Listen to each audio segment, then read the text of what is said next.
Olá, boa tarde. Muito bem-vindo, Tiago Dores. Prazer estar aqui. Muito obrigado, Edson. Obrigado pelo convite. Bem natural, bem solto, né? Bem descontraído, não é? Bem descontraído. Descontraído, né? E pouco formal, sim. Normal. Nada Até ensaiado. pus uma, Tá bom. até pus uma t-shirt e tudo, só para parecer uma coisa mais descontraída. Exatamente. Bom, deixa eu ler aqui o seu texto de apresentação e a gente começa a conversar, tá bem? Vamos a isso. Humor. Engana-se quem pensa que humor é sinônimo direto da palavra engraçado. Não é. Humor vem do latim e quer dizer líquido. Um copo cheio de humor até pode ser um copo cheio de graça, mas pode também estar pleno de escárnio, zangas, preconceitos. O humor pode ser violento. Não há uma anedota em que não haja uma vítima. A comédia do erro, da queda, do tombo, da tarte na cara, como a poesia depende das rimas. Tiago, nosso convidado de hoje, sabe muito bem disto.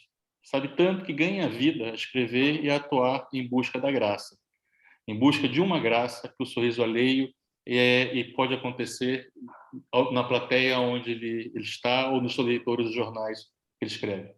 Foi um dos criadores do Gato Fedorento, o mais bem-sucedido grupo de humor de Portugal, desde a época dos Parodiantes de Lisboa. E se você sabe quem são os Parodiantes de Lisboa, tenho a certeza que você já tomou a terceira dose da vacina ou está entre nós apenas em espírito. E para começar o diálogo, queria que o Diago respondesse uma questão de ordem prática. Quando eu for arquivar o vídeo dessa sessão, o que eu devo escrever no descritivo? Tiago Gato ou Tiago Fedorento? Pois é uma boa questão. É uma boa questão. Pois, de facto é um bom ponto. Tenho que pensar um bocadinho nisso. Não estava à espera dessa questão logo tão fraturante para arrancarmos, mas fico satisfeito com qualquer uma das Uma é verdade, categorizações. talvez, e outra que certeza é mentira, mas tudo bem. Não vou dizer Vamos qual que é deixar, mentira. e vamos deixar à imaginação das pessoas, exatamente. Ainda bem que estas coisas do Zoom, ainda não inventaram a versão com odor. Portanto, Bom, enquanto Tiago, assim for, podemos deixar a imaginação. no seu percurso, e vou falar um pouquinho do seu percurso antes de entrar aqui sobre Certo. espírito de humor. No seu percurso, para minha surpresa, quando nós conversamos outro dia, descobri que você foi publicitário, você se formou em publicidade, você trabalhou numa indústria. Conta um bocadinho mais dessa origem. Sim. Vamos lá ver. O meu percurso realmente é talvez um bocadinho atípico, e eu acho que é muito consequência do facto de eu nunca ter percebido muito bem, até há não muito tempo atrás, o que é que queria fazer na vida. E por isso acabei por optar por me formar num curso que me parecia suficientemente genérico para poder ser qualquer coisa. Foi o curso de Economia. Mas depois, à medida que me aproximei do fim do curso, comecei a perceber-me que as saídas profissionais que estavam ao meu alcance, também porque não era um aluno brilhante longe disso na faculdade, eram assim um bocadinho, como é que eu ia dizer? Uh, Apresentavam-se como um bocadinho cinzentas e como um bocadinho uma sequência muito idêntica ao tipo de experiência, que não foi má, mas ao tipo de ambiente e experiência que eu tive na faculdade. Achei que as minhas hipóteses profissionais me iam colocar num ambiente um bocadinho fechado e pouco diverso, se calhar, em termos de pessoas com quem ia contactar e de coisas que podia fazer. E pronto, e depois ainda quando eu estava a fazer o curso, surge aqui um elemento um bocadinho perturbador no bom sentido, que foi o facto de ter sido abordado por dois amigos que cursavam comunicação social e que tinham acabado o curso e que me desafiaram para um projeto de uma empresa para escrever conteúdos humorísticos. Acho que esta parte provavelmente tu não sabias, Edson. Esses dois amigos eram o Ricardo Aruz Pereira e o Miguel Góes, que eu conheci através do Ricardo. E eles desafiaram para este projeto dessa empresa que nós chegámos a criar. E quando o fizeram, eu pensei que eles queriam a minha ajuda, simplesmente como aquele gajo chato que, em princípio, porque está a estudar economia, sabe umas coisas sobre como é que funcionam empresas. Que, obviamente, eles próprios não tinham noção nenhuma do que é um curso de economia, obviamente, eu não fazia a mínima ideia de como é que funciona uma empresa. Mas enfim, achei que podia ser interessante e juntei-me a eles. Acontece que eles queriam o meu contributo também do ponto de vista criativo e surpreendeu-me porque nunca me tinha passado pela cabeça, estávamos em 97 talvez, há 3 ou 4 anos, nunca me tinha passado pela cabeça fazer disso vida, mas lá está, como nunca percebi muito bem o que é que queria fazer, achei que, ok, vamos ver o que é que daqui sai. E, portanto, eu tive essa primeira experiência. Nós chegámos a produzir um texto que vendemos a uma revista chamada 20 anos, que fechou pouco tempo depois. Acho que não teve só a ver com a qualidade do nosso texto. Que foi publicado e que foi pago, que é mais surpreendente ainda. Alexandre, eu lancei essa revista. Então estás a ver? Então a culpa foi tua. Eu sabia que a culpa não tinha sido nossa. Era uma boa revista para jovens e nós lançámos, acho que foi no primeiro número, Edson. Estás a ver as coincidências? Ainda bem que não falei mal da revista. Disse só que Não, acabou eu pouco li tempo depois, vagamente, mas você pode estar até confundindo com outra coisa. É não, uma coisa talvez não. antiga, com certeza. Não, vamos Mas eu acho acreditar que que é isso porque é uma história giríssima. Estamos a descobrir coisas giríssimas. O texto, que nem envergonha nada, confesso, tenho aqui o exemplar, acho eu, era um texto sobre homens e mulheres, as diferenças entre homens e mulheres e tal, mas foi o meu primeiro contacto com a ideia de escrever e de escrever conteúdos humorísticos.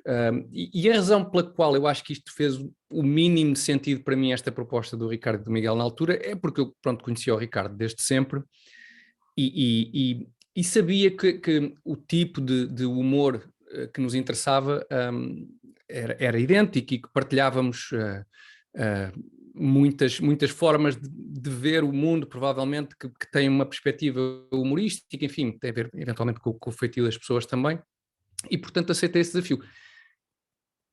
Ainda assim, esta empresa durou pouco tempo, porque depois, quer o Ricardo, quer o Miguel, foram contratados por uma outra empresa chamada Produções Fictícias, e eu acabei o meu curso e não querendo seguir os tais caminhos que eram os mais óbvios, de acordo com a minha formação, que seria trabalhar em princípio na Caixa Geral de Depósitos, optei por ir trabalhar para uma agência de meios, portanto para publicidade. Não fui trabalhar para uma área criativa, mas ainda assim achei que era um compromisso entre uma coisa que me parecia bastante menos cinzenta do que aquilo que eu tinha expectativa de ir fazer, sem desprimor para o trabalho dos bancários, conheço muitos, olá a todos, espero que estejam todos muito bem, mas de facto procurava uma coisa que fosse um pouco diferente e encontrei nessa agência acho eu um compromisso em que tinha alguma necessidade de usar alguma da minha formação de base da economia e do marketing, mas estava mais ligado ao setor, à área da publicidade e portanto há um contacto com as agências criativas por aí fora. essa agência E, era portanto, Iniciative Media, né? exatamente. Agora é só Iniciativa, acho eu que se chama, não é? Iniciative Media na altura. E foram 2 anos e meio, não estive lá muito tempo, mas foram 2 anos e meio excelentes. Fiquei, acho eu, a conhecer mais ou menos bem o negócio. Acontece que depois desses 2 anos e meio, as produções fictícias estavam à procura de pessoas para reforçar a sua equipa de autores, porque na altura tinham mais alguns projetos na calha, e fizeram uma formação, em horário pós-laboral, durante meio ano, para um grupo de cerca de 10 pessoas, formação essa que eu frequentei e no fim da qual eles selecionaram 2 pessoas para se juntarem à equipa, onde lá está, já estavam o Ricardo Araújo Pereira e o Miguel Góes. A outra pessoa foi o Zé Diogo Quintela, que até essa data nenhum dos outros 3 conhecia e que eu conheci nessa formação. E, portanto, a partir do ano 2000, eu abandonei de vez, digamos, a minha área de formação e tentei a minha sorte como guionista. E pronto, e daí para cá as coisas aconteceram, acho que mais ou menos como... Isso foi 20 anos, 22 anos, você tinha quantos Foi, anos? eu tinha 25 anos. Quando... Todos têm a mesma idade ou algum Mais deles? ou menos, sim.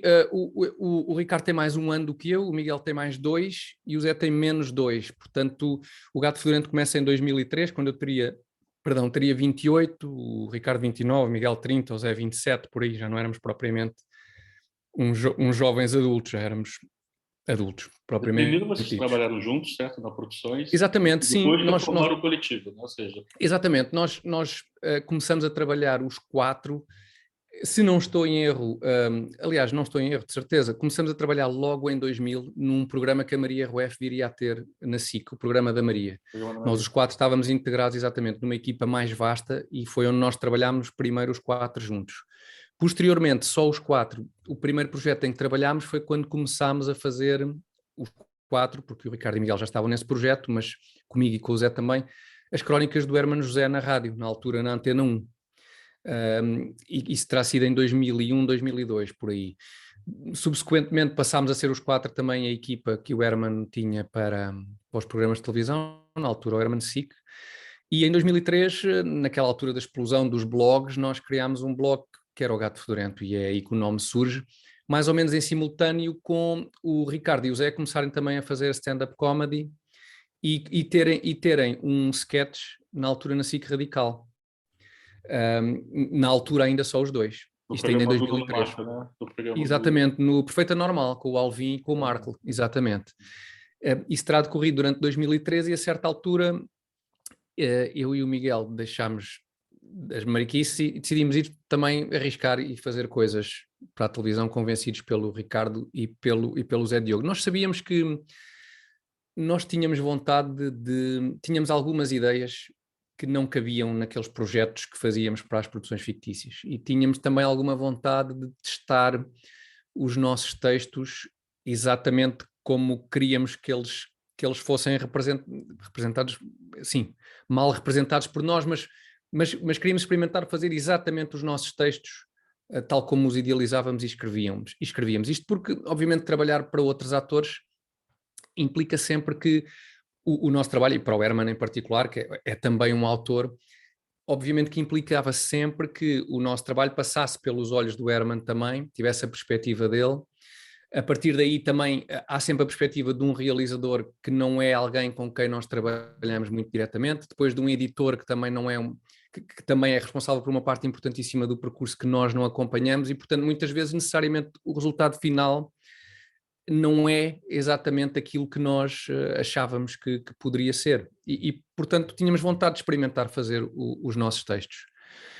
E aí foi a opção de sermos os 4 a fazer foi antes de tudo, foi uma opção financeira, porque não tínhamos dinheiro para pagar a atores para fazer os sketches, porque inicialmente tínhamos ideia de convidar alguns atores, pelo menos alguns, mesmo que nós fizéssemos parte dos papéis, convidar alguns atores para quando tivéssemos a necessidade de construir, embora sejam sketches de curta duração, mas sempre tivéssemos a necessidade de construir personagens, coisa que nós não conseguimos fazer, não somos ator. O Ricardo consegue, mas nós os 3 não conseguíamos. Sempre pensámos em poder contar com atores, mas isso não se revelou possível, principalmente por questões financeiras, então decidimos avançar os 4. E foi tudo assim, portanto, neste meu percurso, desde o facto de não saber muito bem o que é que queria fazer, aparecer na televisão a fazer coisas, foi algo que nunca me passou pela cabeça, nem enquanto já era autor de vários projetos para outros atores nas produções fictícias. Foi uma bola de neve, um conjunto de coisas que foram sucedendo, oportunidades que apareceram e que nós fomos agarrando mas você se formou como economista, né? Certo, exatamente. Voltando um bocadinho Um atrás. belo Precisamente. dia você exercitou a sua vida como publicitário, depois você Exatamente. começou a escrever na produções fictícias, enfim, Exatamente. Sim, né? sim. Um pouco antes e tal, mas enfim. E um belo dia você estava do outro lado da câmera como ator também, né? Bom, Pois. me conta um pouco da tua formação enquanto humorista, ou seja, você é do tipo que estudou o tema, você já tinha uma base, vocês conversavam muito sobre isso, sobre que Pois não tipo de tinha, comédia vocês não, queriam fazer?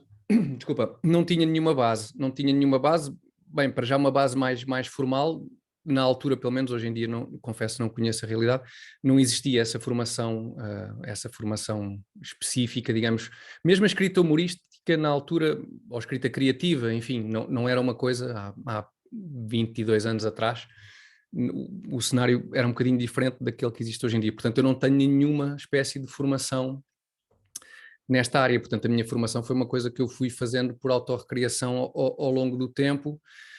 Trazia, isso vale o que vale, mas trazia, digamos, da minha juventude, infância, o gosto pelo humor.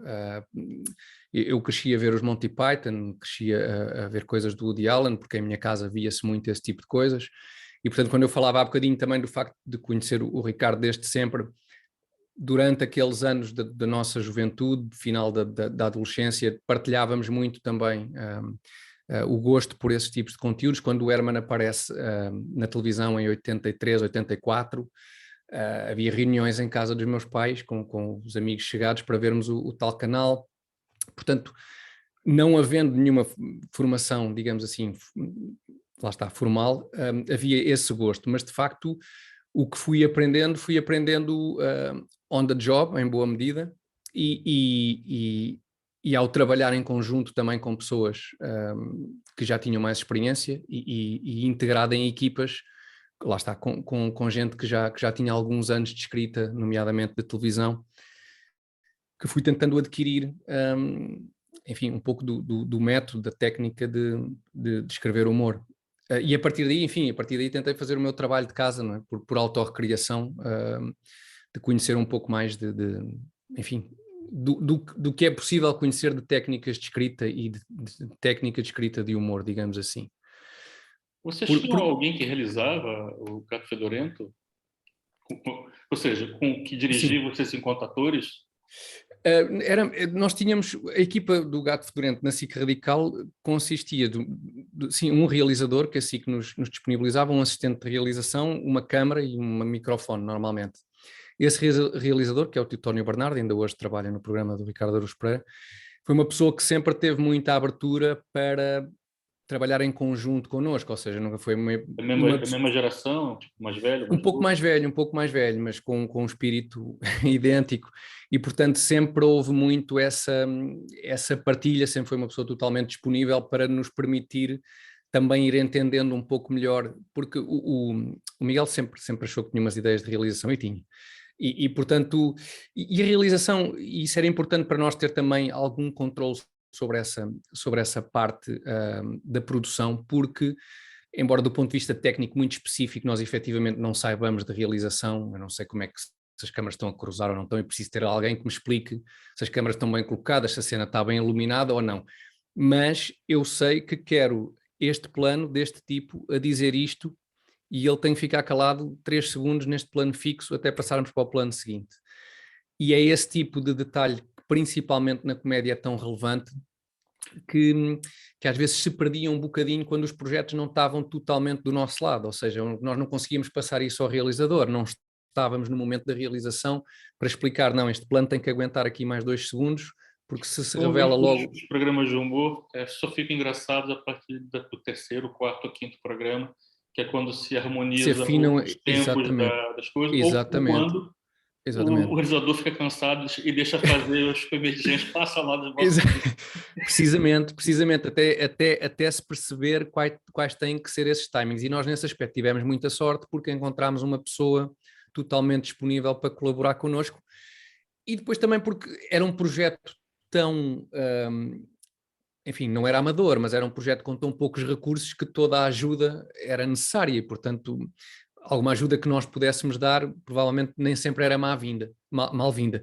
E também não só na realização como na edição, e nós aí também aborrecíamos muito os editores, neste caso da SIC, porque fazíamos questão de estar na edição, porque de novo tem um papel absolutamente crucial para que os timings das piadas, para que a estrutura do texto seja respeitada. A edição pode fazer ou destruir um sketch, tal como a realização. Conhece um grupo de humor brasileiro agora? Pergunto porque está no YouTube, chamado Choque de Cultura. Confesso que não conheço, mas é recente? É recente, tem uns 3 anos. Peço desculpa pela ignorância, mas não. Não, mas é interessante, porque o que eles trouxeram de novo foi um entendimento de um tempo muito próprio, que significa que eles emulam um debate cultural.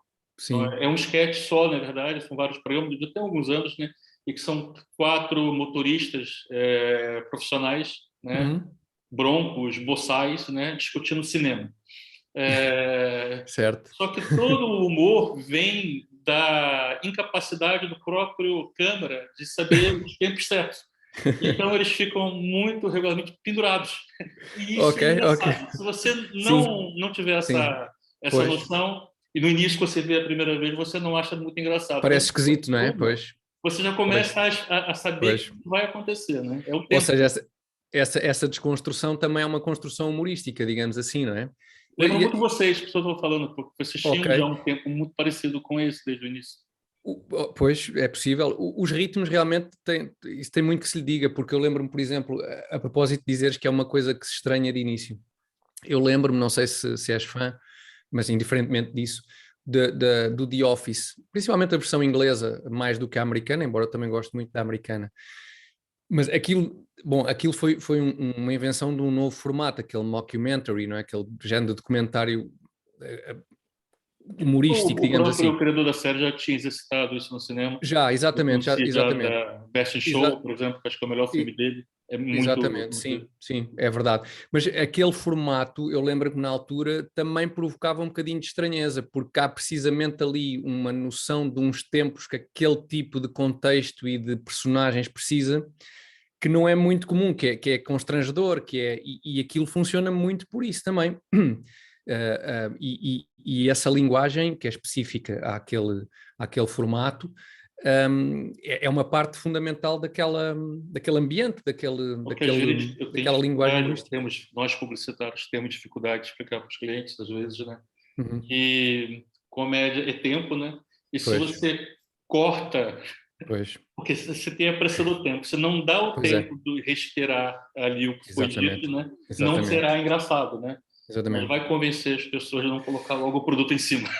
Pois, quer dizer, os publicitários têm ali têm um problema quase impossível de resolver normalmente, que é encaixar em 20 segundos. É pá, o que normalmente não cabe em 20 segundos, não é? Não, Que é o que, cadê cabe, mas o importante é é, entender que pois, o segundo perdido é um segundo ganho, às vezes, né? pois é isso, e às vezes sim, e às vezes se calhar é preferível não dizer, digo eu, enfim, com o que sei de publicidade, que não é muito, embora tenha tido aqueles anos de experiência bastante intensa, digamos assim, no mundo da publicidade, enquanto membro do Gato Fedorento, enquanto fizemos a publicidade para o Mel. Mas dizia eu que às vezes acho preferível se calhar perder-se, epá, uma característica, não se dizer mais uma característica do produto para se dar esses 3, 4, 5 segundos preciosos para que aquela piada que se quer fazer efetivamente funcione. E isso dos anos que nós fizemos publicidade era uma batalha grande, porque são interesses difíceis de conciliar, não É. é? Vamos ver um sketch de vocês, porque assim o Sim, pessoal mata saudades. epá, não sei, pois depende, se o que eu escolhi, se alguém tivesse saudade, ok. Eu confesso que isso eu não conhecia. Pois, eu também escolhi um bocadinho por isso, porque não é dos mais conhecidos. Vamos lá então ver. Vamos a isso. Esse é de quando? Você lembra de que ano? Foi isso? Ah, este será de 2008 ou 9, não tenho a certeza. Ok, são para aí uns 13, 14 anos. Para aí. Exatamente. É possível que hoje, enfim, hoje tudo é politicamente incorreto. Mas vamos Não, arriscar, eu tenho a vamos arriscar. certeza que é politicamente correto, porque não há nada que não seja Que não politicamente seja, correto não é? hoje. Exatamente, exatamente. Sim, há montes de Eu, coisas que não eu, se podiam eu, eu dizer até hoje, vou pronto. colocar um disclaimer antes, né? Esse sketch reflete a cultura do seu tempo. Não foi Exato. feito a pensar Ora, aí em está, tem que apagar ter um ninguém, enquadramento, em exatamente, humilhar. tem que ter esse. Exato. Exatamente. Boa, é isso. Boa, obrigado.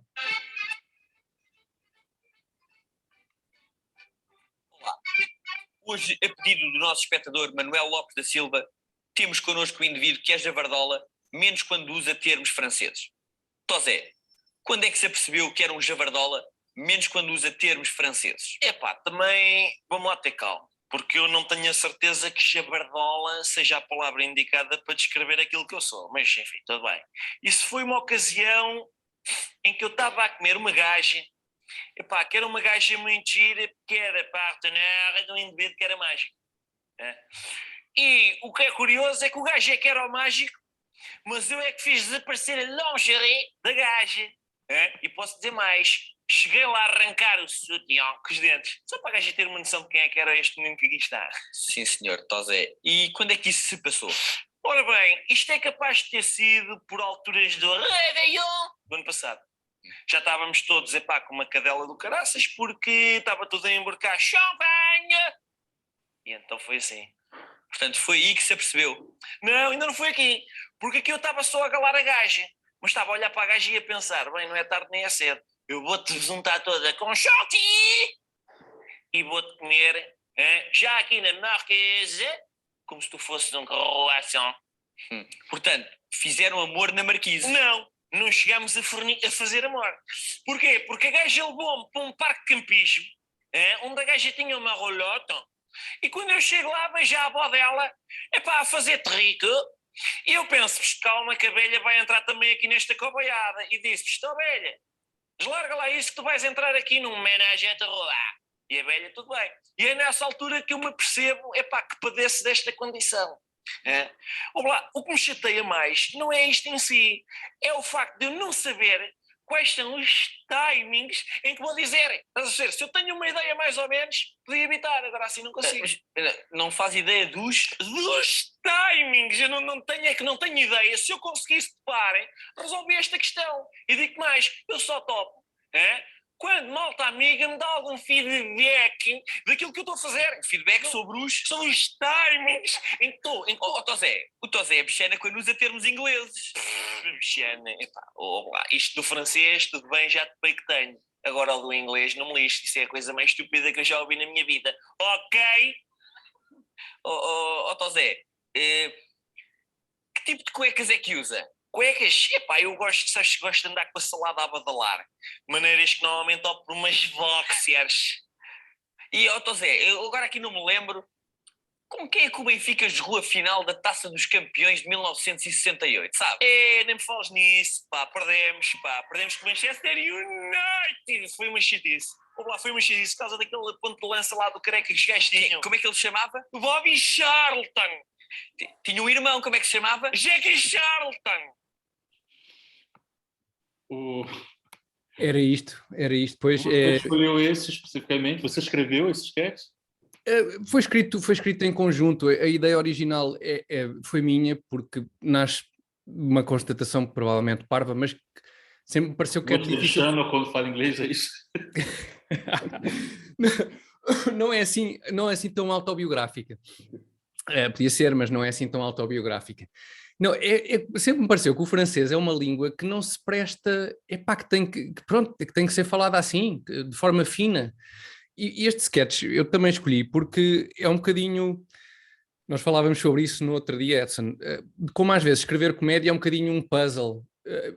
Portanto, eu tenho basicamente, surge esta ideia de um tipo que diz as palavras francesas porque o francês me soa sempre assim e depois fala de forma bruguesa em português, e depois tenho um conjunto de palavras em francês que tenho que usar porque parecem as mais evidentes, e depois basicamente tenho que descobrir de que forma é que as encaixo num texto para que esta personagem as use.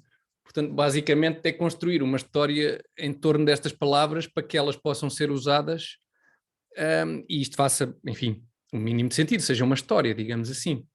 Uma história bastante parva, diga-se de passagem, mas que encaixa estas palavras todas. E depois há outra coisa também gira no processo de escrita, por exemplo, deste sketch, que é comum a outros, que é, esta ideia surgiu, era mais ou menos evidente que era este o caminho que se tinha de seguir numa fase inicial e de desenvolvimento do sketch, mas a ideia para fechar o sketch demorou um bocadinho a surgir. Isto é uma coisa mais ou menos recorrente. Às vezes falta a chave para fechar. Há uma ideia engraçada, sabemos como desenvolvê-la. Nós com um ou outro sketch, não este, mas um ou outro, andámos, já não me lembro qual foi, andámos meses, nunca mais nos lembrámos daquele sketch. E às tantas, gostávamos imenso da ideia, do ponto de partida, mas não sabíamos como resolver aquela equação, se quiser chamar-lhe assim.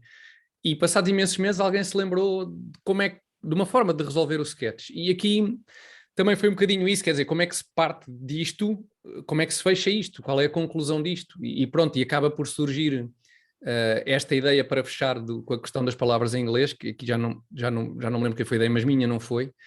E isso também é interessante porque a escrita de sketches humorísticos, a minha experiência é um bocadinho o misto destas duas coisas, é montar um puzzle e descobrir uma solução para uma equação. Isto ainda é traumas com a minha formação de economia, com o cálculo 1 e 2 e álgebra linear.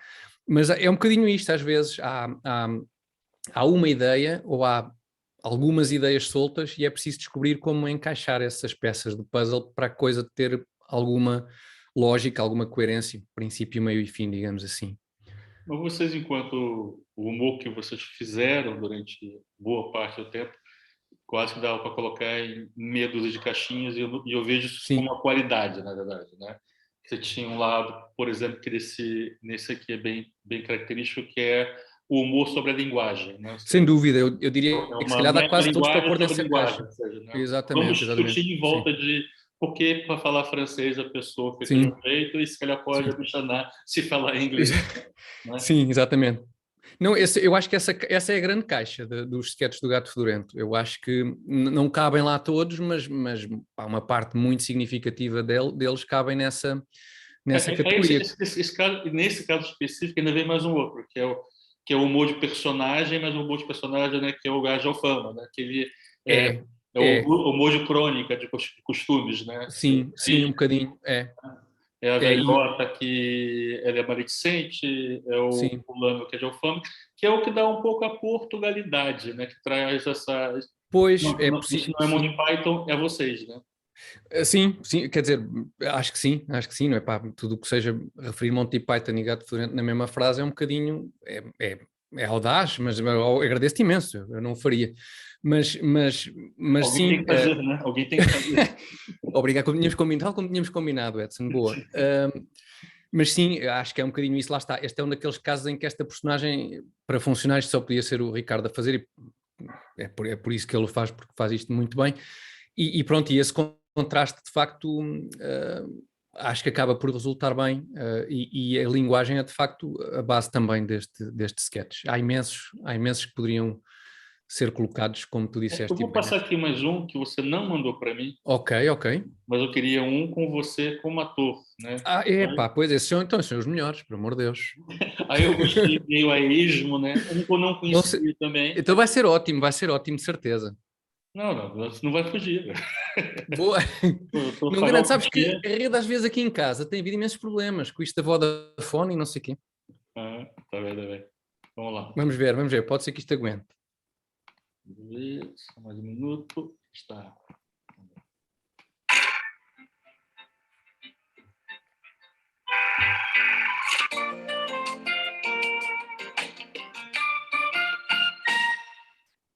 Olá, tenho hoje comigo o Dr. Lopes da Silva. Boa noite. Boa noite. Espantoso.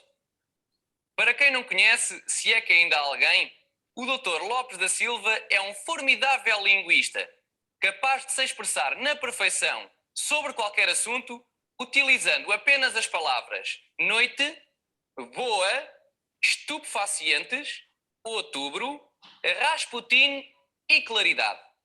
Dr. Lopes da Silva, li na sua biografia que em 1973 descobriu que conseguia manter um diálogo qualquer socorrendo-se apenas desta meia dúzia de palavras. Mas diga-me, foi em 1973 quando exatamente? Outubro. Lá está, assombroso. Como, com apenas 6 palavras, consegue manter uma conversa interessantíssima. Então, e diga-me uma coisa, doutor. Quem foi a primeira pessoa a detectar este seu talento? A sua mãe? O seu pai? Uma professora da escola? Rasputin. Rasputin! O famoso místico russo. Quem diria? Quem diria, doutor? Permita-me agora que faça uma pergunta mais pessoal. Até porque na comunicação social se tem especulado muito sobre este assunto. Prefere escuridão ou claridade? Claridade. Incrível! Incrível realmente como este homem... Para, Luís, cortei. Levantei que o telefone da direção de programas a dizer que está muito fraquinho. Muito fraquinho, Sim, está sim. só fraquinho. Não, eles estão a ver lá de cima, têm outra perspectiva, dizem que está mesmo muito fraquinho, viste? Levanta-te, faz favor, ajuda aqui a levar a televisão, pá. Oh, doutor. Estupefacientes? Olá. Mas... Qual muito fraquinho? Está bom, vocês continuem, pá. Mais meia horinha. 15 minutos, vá. Admirável! Como com apenas uma palavra este homem me salva o programa. Doutor, como é que com noite, boa, estupefacientes, outubro, Rasputin e claridade definiria a problemática da paz no Médio Oriente? Estupefacientes? Vou aceitar. Já há tanto tempo que não faço isto, desde... Como é que se chama aquele mês depois do setembro? Outubro. Maravilhoso, maravilhoso.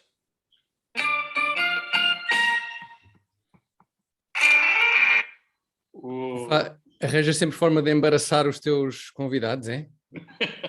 Consegues arranjar sempre. Epá, eu não me lembrava minimamente disto, confesso. Eu gosto desse boneco que você Epá, era sempre o mesmo boneco porque, sim, é um bocado os choninhas, não é? Acho que é a única coisa que eu consigo fazer conferindo alguma credibilidade. É uma coincidência enorme eu conseguir fazer esta personagem com alguma consistência. Eu não me lembrava deste sketch epá, é de facto outro bom exemplo. Estava eu a falar de encaixar um texto em torno de algumas palavras e lá está. Pelos vistos era uma estratégia que usávamos mais vezes ainda do que eu pensava. Porque não me lembrava de todo deste. Este é um pouco mais antigo, é do tempo da RTP, se não estou em erro, 2006 ou 2007. Porque, Desculpa, mas na verdade, no YouTube é muito disperso. Vocês já pensaram em juntar e fazer uma página, um canal nós só? temos um canal do YouTube que não tem os sketches todos, onde estavam a ser carregados os sketches com alguma periodicidade. Confesso que não sei exatamente em que ponto é que isso vai, mas estamos a falar, enfim, de 600 e tal sketches porventura. Mas no canal do YouTube do Gato Fedorento há muitos desses sketches. Este em particular provavelmente não encontraste lá. Não achei, não. Achei, eu coloquei Thiago Ok, Thiago ok. Dores, foi um dos primeiros que apareceu. Ok. Pois o Só canal avisando, só avisando. o canal do YouTube do Gato Fedorento tem aqui, deixa eu ver quantos vídeos, eu não sei exatamente quantos vídeos, mas tem aqui, se não tudo, tem aqui muitas das coisas que fizemos e aqui dá para consultar, digamos assim, muita coisa. Fica já aí a nota para quem quiser estudar. Sim, canal do YouTube do Gato. Já fizeram teses de universidade com vocês? Epá, eu na verdade ouvi falar nisso. Sim, não consigo agora dizer-te em concreto em torno de que especificamente de que assunto, mas tenho ideia de termos sido abordados eventualmente mais que uma vez por estudantes de comunicação social ou por aí que tinham feito algumas coisas sobre o Gato Fedorento. Agora de facto não consigo especificar uma dessas situações. Sabe que vocês são um sucesso cult no Brasil. Tem noção disso? Sim, enfim, eu estive no Brasil.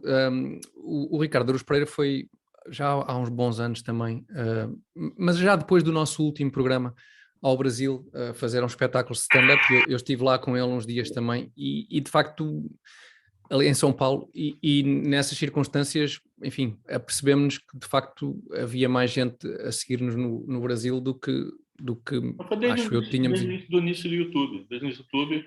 Eu Pois, quase que eu prestei mais atenção em vocês, porque eu trabalhava, né, não tinha tempo para ficar à tarde vendo Ciclo Radical.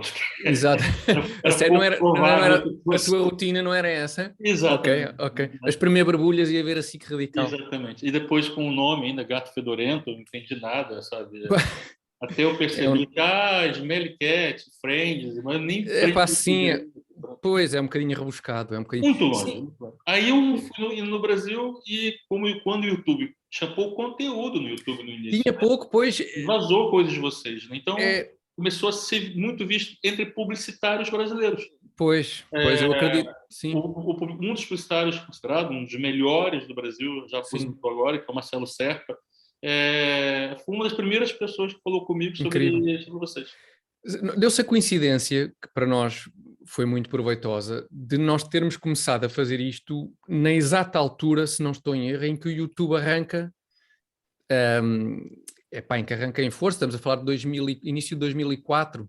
Por aí, 2005, é assim. Sim, e portanto, isto nós apercebemos a certa altura, nós estávamos ali na SIC Radical, que tinha, nas semanas boas, tínhamos 15 mil espectadores, e ali pronto, naquele ambiente fechado da SIC e tal, nós íamos apercebendo de algum do feedback, através do feedback de algumas pessoas dali da SIC, enfim, que alguém estava a ver aquilo, mas era difícil ter a percepção, lá está, pela inexistência destas formas de partilhar conteúdos, era difícil ter ideia de se alguém estava a ver isto.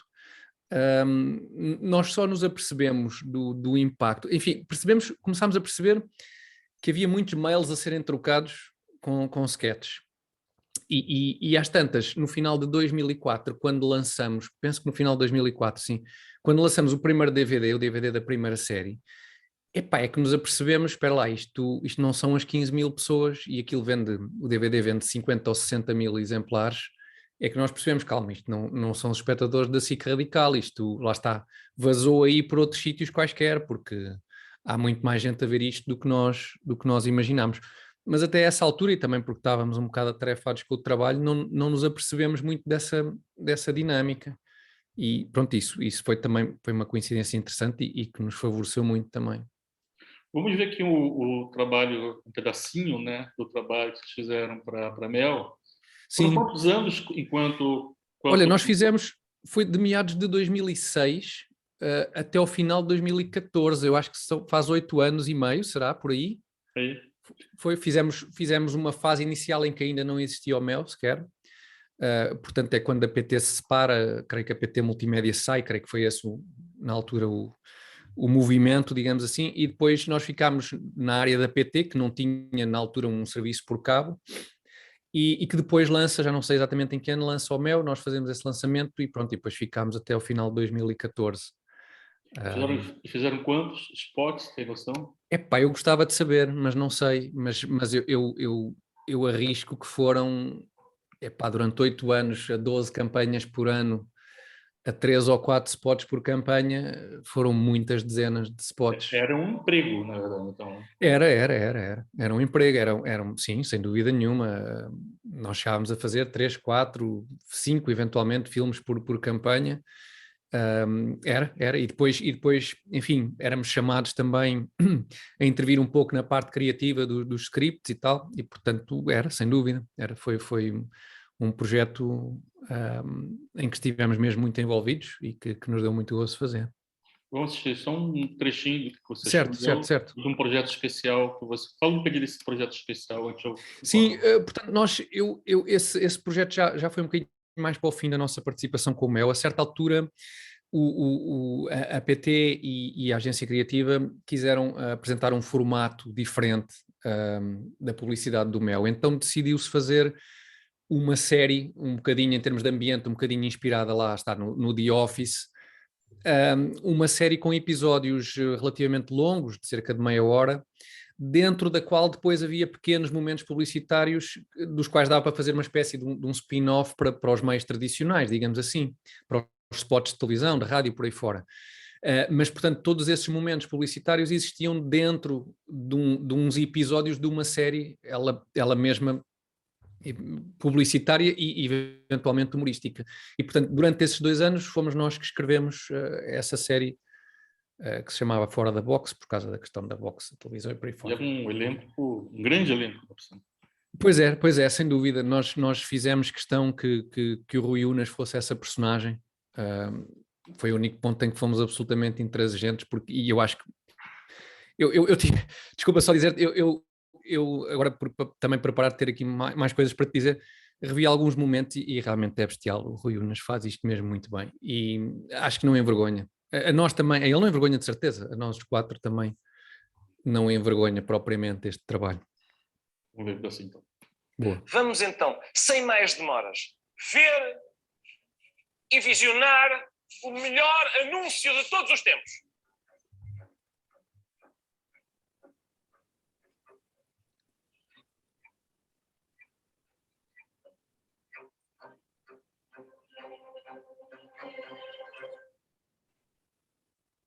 Compre o Mel. É muito jeitoso. Obrigado e bom dia. E corta. Está feito. Cuidado, não tropeces no coisa.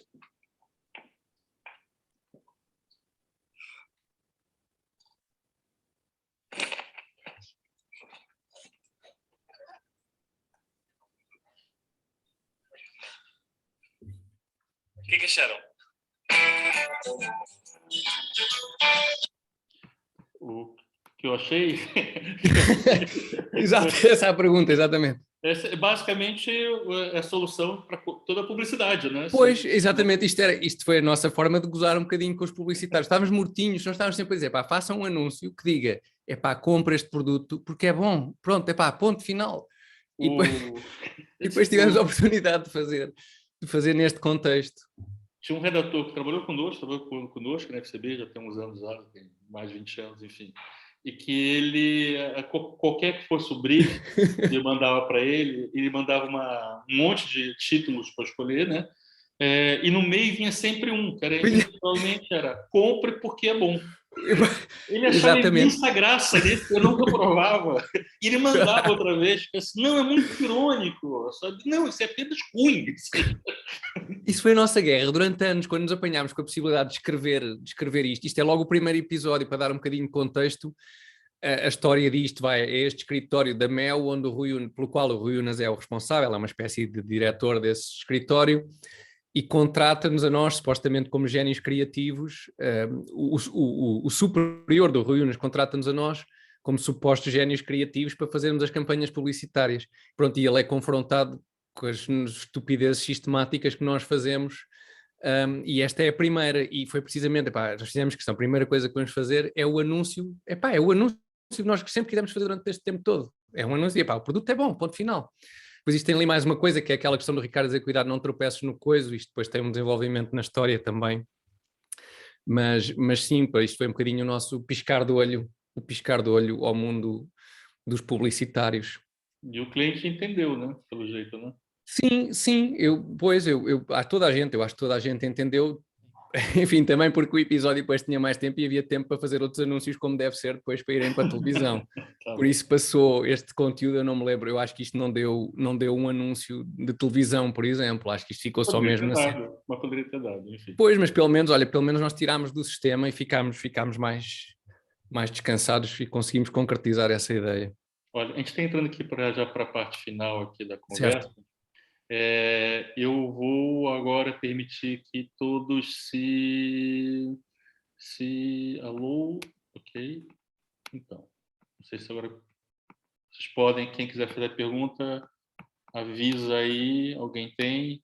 Temos que um ex-aluno do Ricardo, que é o Vitor Araújo, que fez curso de escrita criativa com o Ricardo. Fala, Vitor.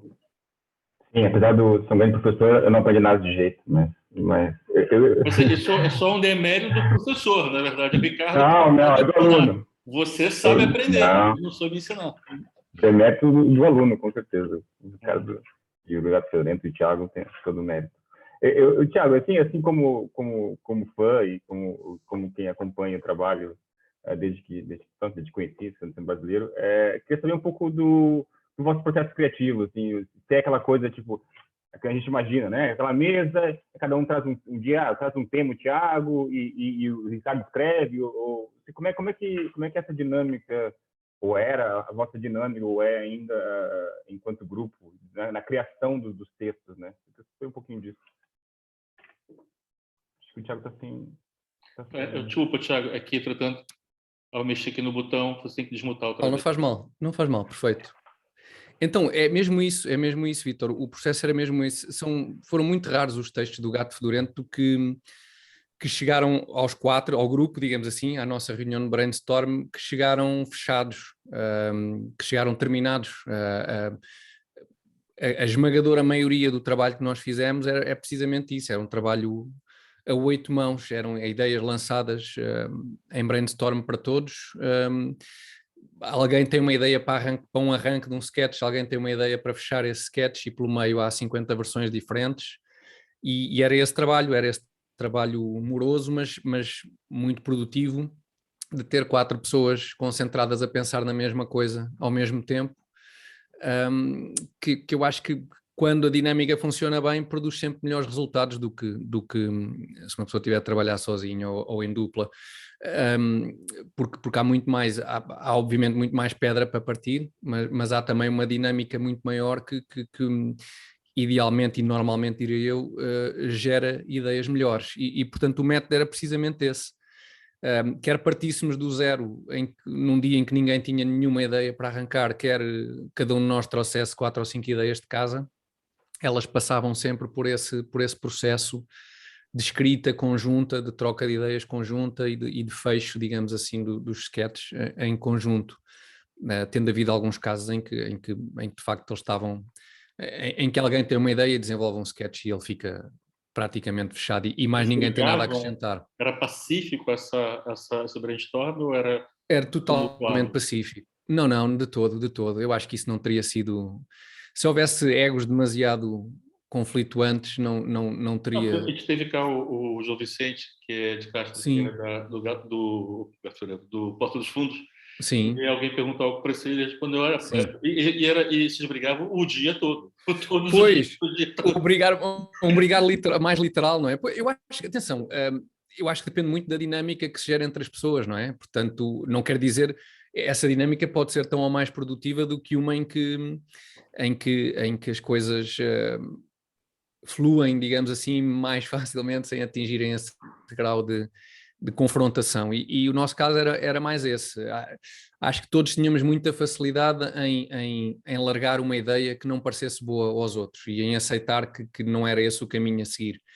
E isso tem a vantagem de poupar muito tempo a toda a gente e também não ter, consequentemente, nenhum prurido em dizer sobre qualquer ideia de qualquer um de nós, epá, não é boa, não é por aí que temos de ir, isso não encaixa naquilo exatamente que nós queremos fazer. E portanto, isso tornava o processo muito produtivo e mais eficaz, portanto, mais rápido, de alguma maneira.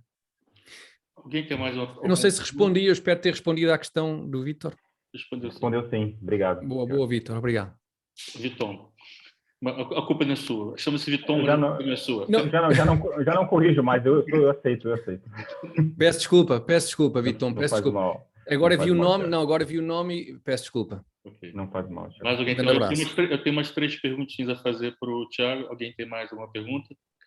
Pergunte agora ao Carlos para sempre. Sim. Ok? Não precisa falar. A Mozart, que Mozart, eu não sei qual é o primeiro nome. Tem que desmutar. Não estou conseguindo fazer isso de outro jeito. Vai. Já foi? Não foi.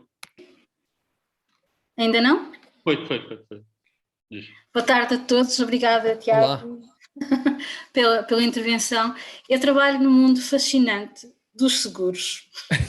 E a minha... Exatamente. Estão à vontade. Vai fazer agora em abril 20 anos. Ainda não cortei os pulsos. Muitos parabéns e obrigado pelo seu serviço. E o que eu queria perguntar ao Tiago e aos outros participantes é como abordar um produto ou um conceito seca, porque não há outro. Os seguros não são interessantes, são um mal necessário. Nós, os vendedores de seguros, temos noção disso. E eu tento nas comunicações internas, de vez em quando calha-me isso, dar sempre um live de humor. Umas vezes resulta, outras vezes não, porque depois ainda por cima o nosso público-alvo, eu tenho 43 anos, mas quando comecei não tinha, não é? O nosso público-alvo não é jovem, e eu lembro que no início dizia assim umas piadas e havia sempre algum constrangimento. Teresa, se calhar não é por aí. Felizmente as coisas estão a mudar, mas todos nós sabemos que não conseguimos seduzir jovens a fazer PPRs, por exemplo, e é um mal necessário, para dar um exemplo concreto, e muito menos o seguro do carro, de preferência está em nome da mãe, não é? Que nunca teve acidentes, nunca teve o carro na garagem. Por favor, nunca digam isto quando fizerem isso. E porque nunca conduziu e tem só... Exato, certo. E qual é a abordagem? Como é que... Porque eu e um colega em particular que costumamos estar nesta guerra, a gente consegue achar graça a tudo, não é? Porque estamos no meio. Pois. Mas qual é a vossa sugestão? Quem diz seguros, eu dou-vos outro exemplo interessantíssimo com taxas de juros, não é? Taxas de juros. Qual é? Não é? Qual é? Sim, pois isso é. O atuariado. Atuariado. Já não ouvi falar em atuariado há tanto tempo. E tabelas de mortalidade. O que é mais engraçado do que? O que é que pode haver de mais engraçado? Tabelas de mortalidade, só o nome. Esperança média de vida. Mas tabelas de mortalidade... O pulgar vale mais que os outros 4 dedos juntos, não é? Lembra uma campanha brasileira que uma companhia de seguros contratou o Jô Soares e a campanha era em cima disso, era o Jô Soares como sendo o garoto propaganda, né? E ele chegava e dizia, olha, como seguro de vida é uma coisa que assusta as pessoas, a gente não vai falar de morte. Sempre que eu for falar de morte, eu vou trocar o nome para Jaime. Então, não há morte, é só a Jaime. Então, a pessoa entra no avião e Jaime. A pessoa vai atravessar a rua, Jaime. A pessoa no hospital e Jaime. Então, se você não quer ter Jaime, contrata na sua companhia, porque o Jaime não vai te assustar. Ou seja, você não... Em geral, o humor só tem graça quando você não tem medo do que você vai dizer. Não é, Thiago? É genial, é genial. Sim, isso é verdade, e de facto, enfim, há temas com os quais é um bocadinho mais difícil, provavelmente. Vamos lá ver, o humor também necessita que o nosso público, que nós consigamos partilhar, que tenhamos alguns pontos de contacto com o nosso público e que o nosso público se movimente mais ou menos no mesmo universo do que nós, que tenha as referências daquilo que nós estamos a falar, e pode não ser muito fácil quando se trata de uma coisa muito técnica, o nosso interlocutor perceber eventualmente sobre o que é que nós estamos a fazer humor, porque pode não partilhar dessas mesmas definições, desse mesmo mundo que nós conhecemos, e quando isso acontece, normalmente a piada não funciona. Agora, eu acredito que isto entrou um bocadinho naquela questão sobre com o que é que se pode fazer humor, ou o que é que se deve ou não fazer humor, e quais são os limites do humor, não é? Eu jurei que ele ia perguntar isso.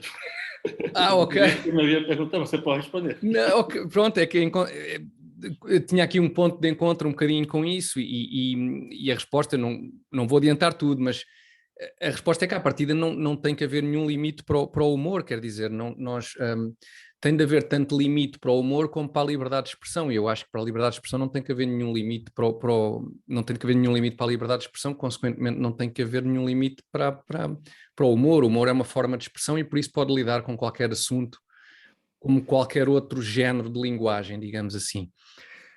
A minha sugestão eu acho que este exemplo que o Edson deu é um ótimo exemplo de como desconstruir uma coisa que é séria, que é pesada, que é grave, de uma forma extremamente inteligente e surpreendente. Isso é uma das armas mais fortes do humor, é provocar essa surpresa, não é? É a questão.